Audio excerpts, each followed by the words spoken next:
Saya sudah mempunyai tempat untuk mulai berkebun. Tapi ternyata justru disitulah masalah sebenarnya dimulai.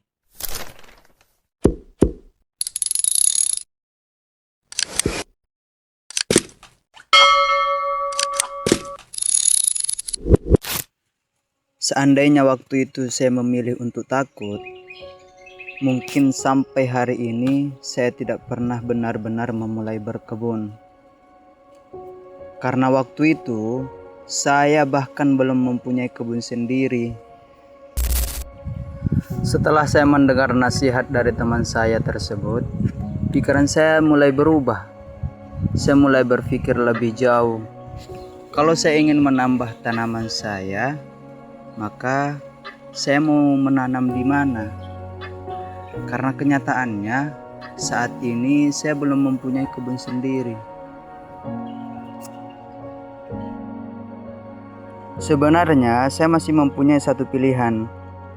Ada kebun warisan keluarga yang bisa saya manfaatkan. Kebun itu merupakan kebun peninggalan keluarga yang sudah lama. Tapi masalahnya kebun tersebut letaknya cukup jauh dari perkampungan. Tidak seperti kebun-kebun yang berada dekat rumah, yang bisa setiap hari kita lihat dan kita perhatikan. Kebun itu cukup jauh dan sudah lama tidak terurus. Rumput dan semak belukar sudah mulai memenuhi hampir seluruh bagian kebun. Jadi ketika saya berpikir untuk menanam di sana, saya sadar ternyata memulai berkebun tidak akan semudah yang saya bayangkan.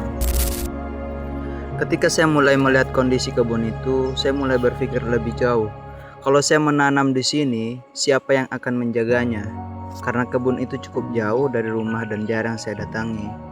Kalau nanti saya tanam, tentu tidak cukup hanya menanam kemudian meninggalkannya.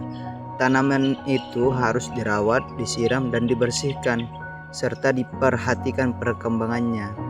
Saya pun mulai bertanya-tanya dalam hati, mampukah saya merawatnya sampai benar-benar menghasilkan? Karena kekhawatiran saya itu, akhirnya malamnya saya bertanya kepada ibu saya, menceritakan keinginan saya untuk berkebun, dan juga menceritakan bagaimana khawatirnya saya kalau saya menanam tanaman saya di kebun itu karena letaknya jauh dan juga jarang kita tengok, jarang kita perhatikan. Jangan sampai kita sudah tanam, sudah kita rawat sampai bisa menghasilkan, ujung-ujungnya orang lain yang menikmati, ujung-ujungnya orang lain yang mendapatkan hasilnya. Ibu saya juga mengingatkan kalau kebun seperti ini jarang dilihat dan jarang diperhatikan.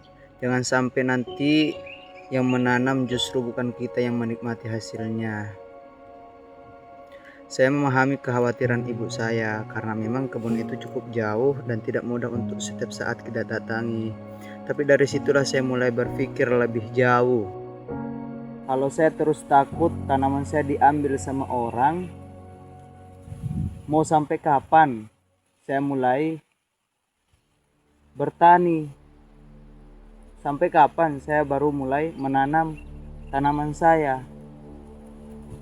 Padahal kita tahu kita sebagai manusia itu hanya sekedar berikhtiar kepada Allah dan juga meminta, berdoa kepada Allah Subhanahu wa taala agar diberikan rezeki yang baik, diberikan penghasilan yang baik. Adapun nanti kalau diambil sama orang, dicuri sama orang, berarti memang itu bukan rezeki kita.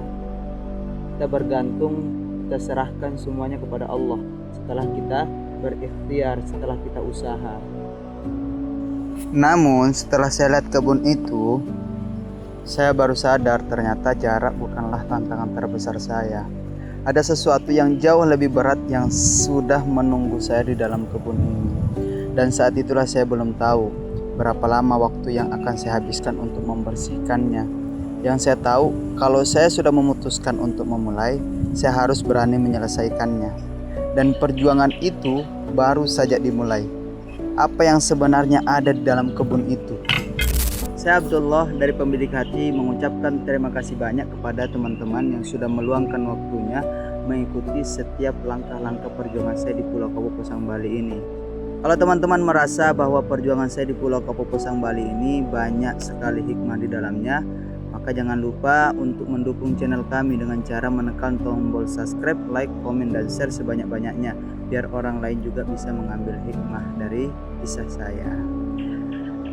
Untuk kisah selanjutnya insya Allah akan saya ceritakan di episode berikutnya. Wassalamualaikum warahmatullahi wabarakatuh.